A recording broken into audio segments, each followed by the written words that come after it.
After a lifetime of researching the dynamic and enigmatic world of light entertainment, I've decided to ditch my notebook and meet the people who inspire me. What makes them the people they are? How do they feel about the show business landscape in which they find themselves? And in a world where anyone can be a star, is there still a need for performers who have universal appeal? Come with me on a journey of discovery as I get a unique insight into Britain's favourite stars with a little help from my glamorous assistants. Yeah, well, I say glamorous, more like hazardous. And of course, we'll have a bit of fun along the way. Broadcaster and journalist Alastair Stewart has been a stalwart of ITN for over 30 years. First as a newscaster for Channel 4 News before becoming one of the leading anchors for the ITV National News, making him the longest serving male news broadcaster in Britain. Beyond the news, Alastair Stewart has fronted factual entertainment series including Police Camera Action and GMTV. I caught up with ITN's main man to talk politics, broadcasting and his thoughts on an unparalleled career in television. Ladies and gentlemen, Mr. Alastair Stewart. Britain is just preparing for the second general election in 2 years. How difficult is it being the main anchor of ITN's election night coverage? Well, I'm not this year. The main anchor of ITN's election coverage this year is Tom Bradby. And it's interesting because there are two parts to the answer. One is how difficult is it getting to a point in your career when somebody else is doing the things that you used to do? And I was talking to a friend about that the other day, and I think however successful you've been in life, and you're involved in script writing and making films and your journalism, you get to a point as you get older when other people start to come along and bite at your heels. And that's quite difficult to deal with, emotionally and psychologically. But I'm quite comfortable with it because I did it to somebody else when I was a young man, and Alastair Burnet used to be the great guy, and then I started doing stuff. So I'm comfortable with it. The other answer to your question is that it's very, very difficult to remember that the most important thing about what we do within ITV News, and it's true with the BBC and CNN and Sky and anyone who's broadcasting in the UK, has to be impartial. If you pick up a newspaper, it'll tell you how to vote and why the other lot are crazy. But within television and radio, we're governed by certain rules that say, no, you just report the facts and then you leave people to make their own minds up. And we all have very strongly held views about the big issues of the day, but that's the most important discipline. And I actually embrace it because it's a part of our democracy, letting people make up their own minds. So I'm very excited about it, but my role will be different. I'm doing daily programmes rather than the overnight results programme. So you've been a newscaster for ITN for over 30 years. In that time, you've experienced great highs and torrid lows, from national disasters to evil dictators. What would you say is the most poignant event you've witnessed? I think the most poignant event, and it's a beautiful word, was probably the siege of the school in the Caucasus in a little town called Beslan, which I don't think anyone I'd ever met in my entire life had ever heard of. And I'm not sure that many had even heard of South Ossetia, which is one of the small nation states within the Caucasus region. And it was part of the great struggle between those who use Islam, in my view, as an excuse for their political ambitions, and those defending the great nation state of Russia. And they seized a school hall, which was on the first day of school, and there were lots and lots of very young children turning up for their first day at school with their brothers and sisters, mums and dads, grandmas, that lovely Russian word babushka, grandma. And they were held captive for nearly 2 days. And in the end, special forces seized it and released the children. But 188 of those children died. And in all, I think nearly 300 people were killed. And we were covering that in the days of rolling news when ITV had a version of Sky and CNN. And I was on duty for nearly 4 hours, and it literally broke my heart. The images of those young children and the heartbroken parents and the friends and survivors. I think also poignant but most significant as a story that I covered was the fall of the Berlin Wall in 1989, when the great struggle between the East and the West, communism, capitalism, the Cold War and what have you, came to an end. What followed it was partly the struggle that Beslan signified, a different struggle, the Gulf War, Al-Qaeda, so-called Islamic State. But back in 1989, I'd grown up, my father was in the Royal Air Force, so I'd grown up with the Cold War and that great East-West struggle. And when the wall came down and the people who lived in East Berlin could come over to the West and the country was reunited and the other communist countries bit by bit fell, not by war but by democracy, I thought that was a phenomenal event in modern history and was the most significant story I think I covered. But the most poignant, to use your lovely word, Josh, was without doubt Beslan. BBC and ITV have always differed in their approaches to programme making. If you were to briefly sum up those changes, what would they be? It's a very, very tough question, and politicians always say that when they're thinking of an answer, but I think I know the answer after many, many years. And it's got everything to do with style and very little to do with content. I think both sides treat the big stories of the day with equal respect, but stylistically we might be a bit more sassy, to use a good word. We might be a bit more populist, and I know that's got other connotations, like the tabloids, and I don't mean it in that sense. I just mean what ordinary folk are talking about and caring about. Today's an interesting example. Here we are chatting the day after a little 11-year-old girl was killed at a theme park ride, and also on the day that the general election is talking about education and about the Conservatives allegedly fiddling their expenses back in 2015, but the police said no, there aren't grounds for prosecution, or the Crown Prosecution Service said that. The BBC led on that, and we led on the little girl, because we now know what her name is, and we heard from her parents and her headmistress. And we just felt at lunchtime that was the story that more people would be talking about. The greatest newscaster I ever worked with, and I think the greatest newscaster there ever was Sir Alastair Burnet. And his rule of thumb was that we should cover the issues that people will be talking about in the bus queue, in the works canteen, at school and what have you, rather than what we, in our ivory tower, think the lesser people should be worried about. And I think it's a good rule of thumb. It's not condescending. It's not avoiding the difficult stories. We do all of that as well. But it's basically saying, hey, do you know what's going on today? This is a real cracker of a story that we think you'll be passionately engaged in.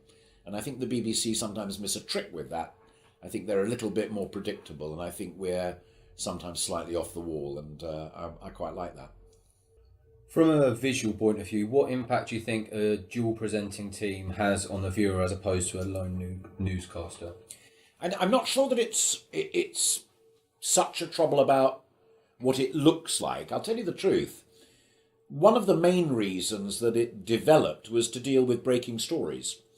So that if while you're on air, something happens, then you can still deal with it. And I've done a couple of events when the Lockerbie disaster happened all those years ago, and the bomb went off in the Pan Am jumbo jet. I was doing it with Sandy Gall.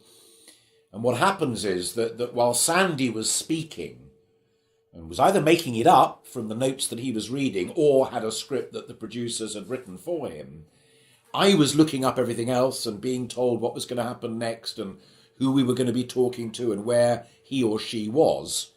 And then when Sandy finished, then I would do that, and Sandy would start doing the same thing.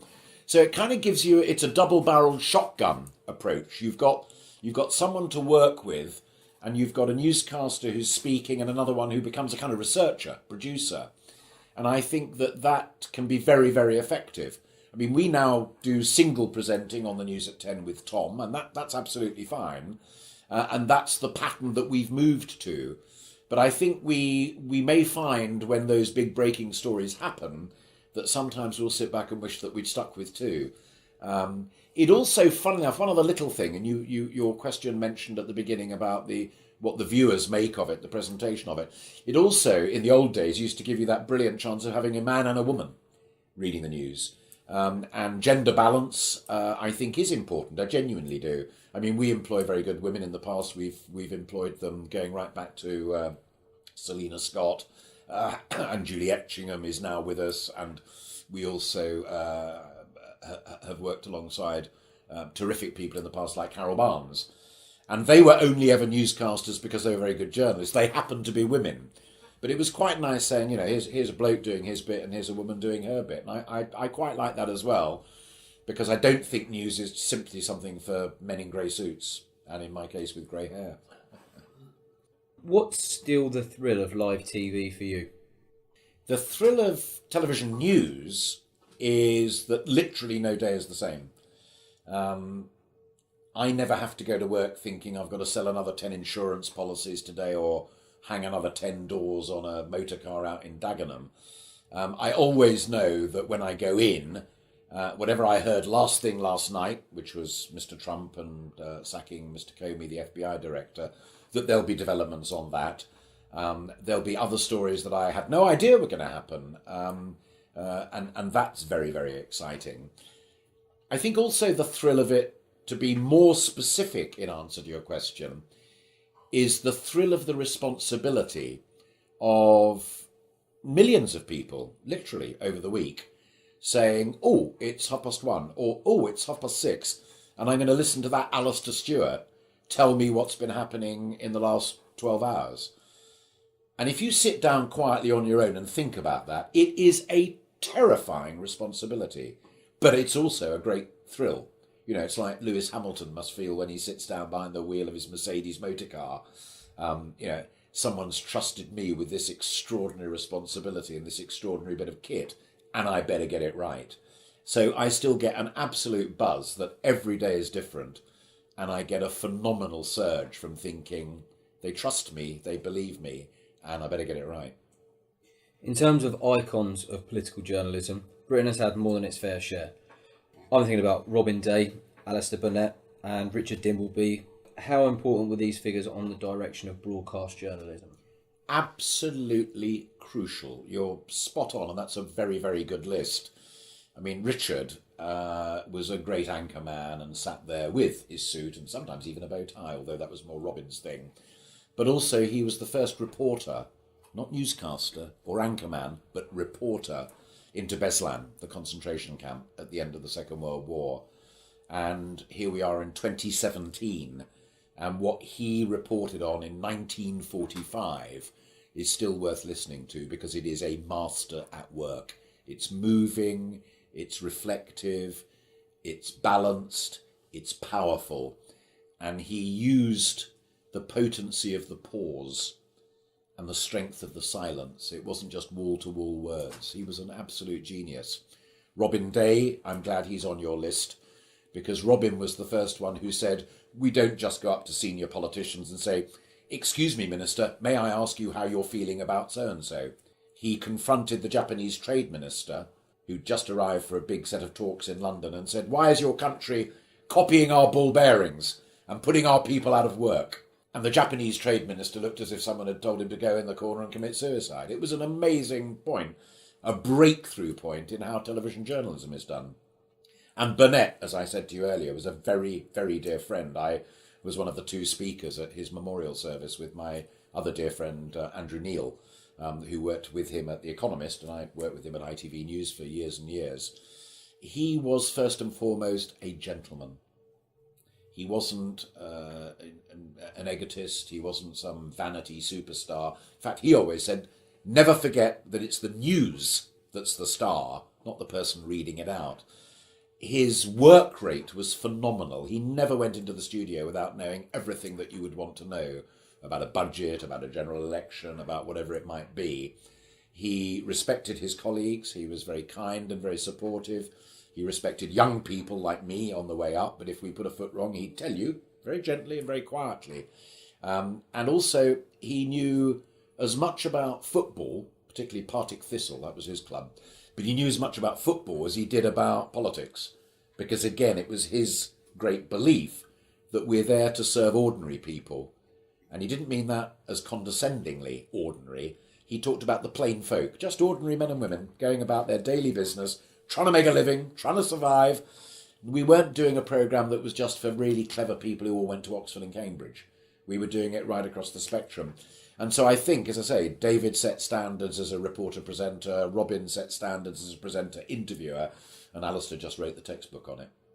They're great. And there have been many since, but those three, I would say, were brilliant. There's one other I'd just add to the list, because it's quite amusing, is Christopher Chataway, who was one of the first ITV News readers, who was also an MP and a junior minister, and was one of the team who helped break the 4-minute mile barrier. So that's not a bad CV, is it? Beyond the news, for 15 years you fronted ITV's Police Camera Action. How do you think this show set the benchmark for fly-on-the-wall action programmes, which we see quite a lot of today? We do, and I think a lot of them have been a bit downhill since then. I mean, I enjoyed doing it, and we found a programme that a police officer had presented, and the clips were just amazing. But his presentation style was a bit sort of stultified. And he was a brilliant policeman, and I wouldn't be a very good policeman, but my presentation style was maybe a bit more accessible. And we worked very closely with the police because we couldn't make the programme without them giving us the clips.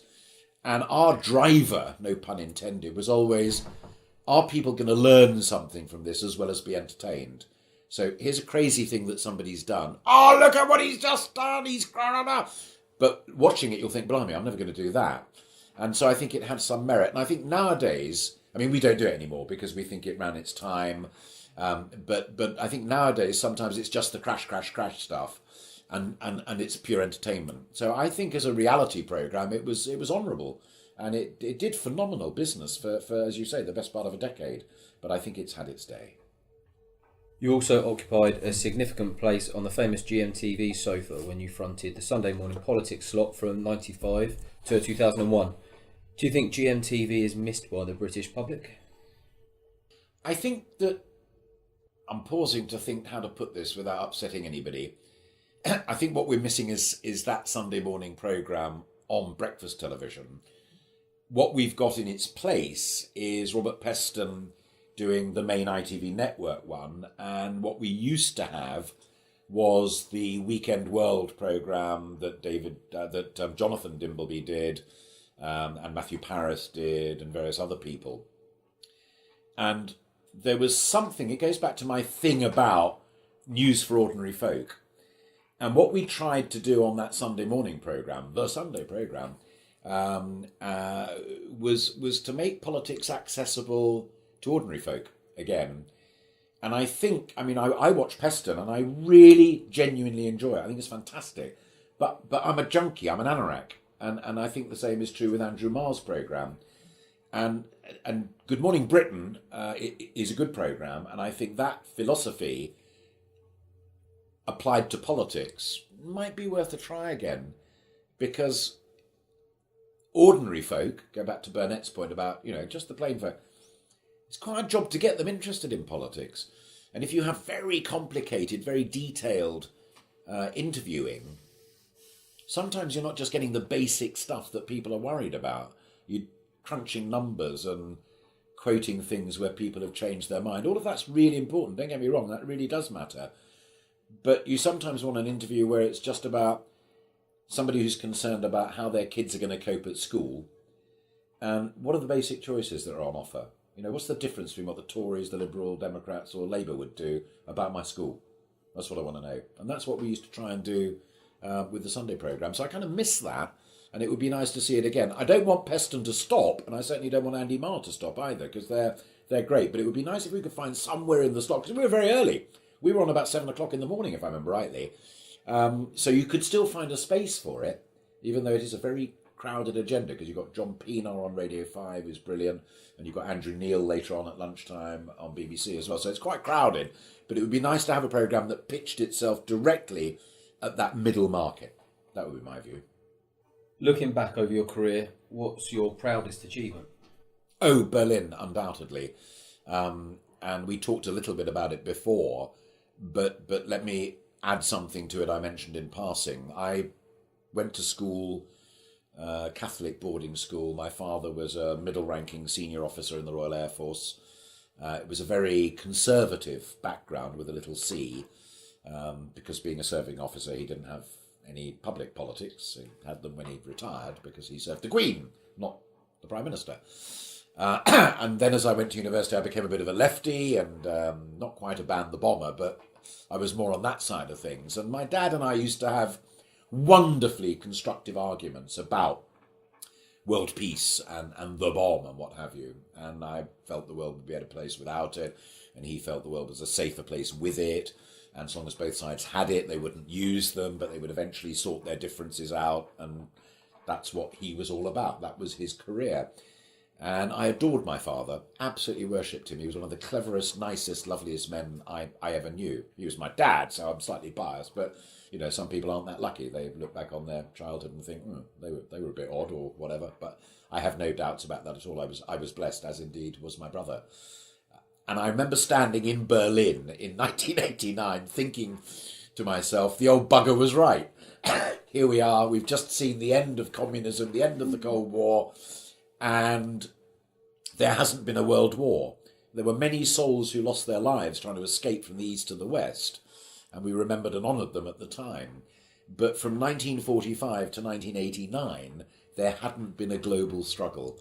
And I genuinely believe to this day the existence of nuclear weapons was a part of that. Dad was right. But I was so pleased to stand there in 89 and think we can now make a decent start of a better world. And then Al-Qaeda and IS came along. So there you go. What's next for Alastair Stewart? Oh, catching a train back down to Hampshire. I genuinely don't know, and that's the second time I've not evaded your question, but I've been straight in saying I don't know. 65 next month. But in my trade, you keep going as long as they want you. And when they don't want you, it's all done short and sharp and very pleasantly. So I don't know whether it's this year, next year, or whenever. I'd love to keep doing it for that very simple reason I gave you earlier, and that is every day is different, every day is rewarding, every day is exciting, you still make mistakes, you still learn tricks and what have you. When it comes to an end, I'm not one of these people who would sit back and say, oh, well, then I'd like to spend my time making documentaries and what have you. No, I mean, daily news is very different to documentaries, and the idea of committing weeks on end to making a 30-minute film does not have the appeal for me that I know it does for other people. The thing I probably love most and don't do enough of in my business is actual writing. I love writing, and I did when I was at school doing GCSE, O-level as it was called in those days, English and A-level. I did economics at university, but A-level English was probably my favourite moment of study, reading great literature and writing. And I'd quite like to have a go at doing some writing. In an ideal world, I guess maybe writing a column for one of the Sunday papers, so I could suddenly stop all of the impartiality that I love at the moment, because I don't work. When it happens, I won't no longer work for ITN. I'll be just Alastair Stewart. And to be able to then say, look, I'll tell you what I really think about the Conservatives, the Labour Party, education policy, health, care, all of those issues that you and I have talked about, Josh. But really saying what I think from the heart, but writing it beautifully, hopefully, and in a way that people would want to read. And I look at the work that people like Janan Ganesh write in the Financial Times, and John Rentoul in The Independent, Philip Collins in the Times. I would cite as three very good examples. You just read their pieces, you learn so much, but they teach you in a beautifully elegant way. And that's quite an ambition. And I guess that would be my ambition. But for the time being, I'd like to keep going a bit longer if I can.